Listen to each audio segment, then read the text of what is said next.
నన్ను అవధానంలో అడిగారు, బల్లిపాటి మీరు నమ్ముతారన్న. నమ్ముతానన్న. మరి ఏం చేద్దాం, ఈ కండువ వేసుకున్నాక నమ్మాలి, లేకపోతే ఈయనకి నాస్తికుడు అంటారు, అదో పేరు పెడతారు. అంటే వాడు అడిగాడు సరదాకి, ఏమంటే బల్లి శిరస్సు మీద పడితే మృత్యు అంటారు, తొడ మీద పడితే భోగం అంటారు, అవన్నీ నిజమా అన్నారు. నిజమే అన్న సరదాకి. మనం ఏమంటాం వాడికి తెలిస్తే కదా, నిజమే అన్న. ఎలా నిజం అవుతారు? నిజమే. శిరస్సు మీద పడితే మృత్యువు, తొడ మీద పడితే భోగం అని అన్నారు తప్ప బల్లికో మనకో చెప్పలేదుగా అన్నారు. పాయింట్ అది.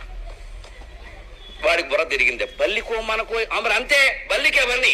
శిరస్సు మీద పడితే మృత్యు, ఎందుకని మన శిరస్సు మీద బల్లి పడితే చక్కమని కొట్టు, అది గోడకెళ్ళి కొట్టుకుని చచ్చింది, దానికి మృత్యు. తొడ మీద పడితే భోగం, గోడల్లో బూజుల్లో దిక్కుమాలని చోటంతా తిరిగే బల్లి నీ తొడ మీద పడితే కుర్లాన్ బేట మీద పడినట్టే, దానికి అది భోగం. అందుకని బల్లి కోసం రాశారు పంచాంగం, అది చూసుకుంటుంది నువ్వు మానయ్యన్న. గుడ్డి నమ్మకాలంటే నాకింత మంట.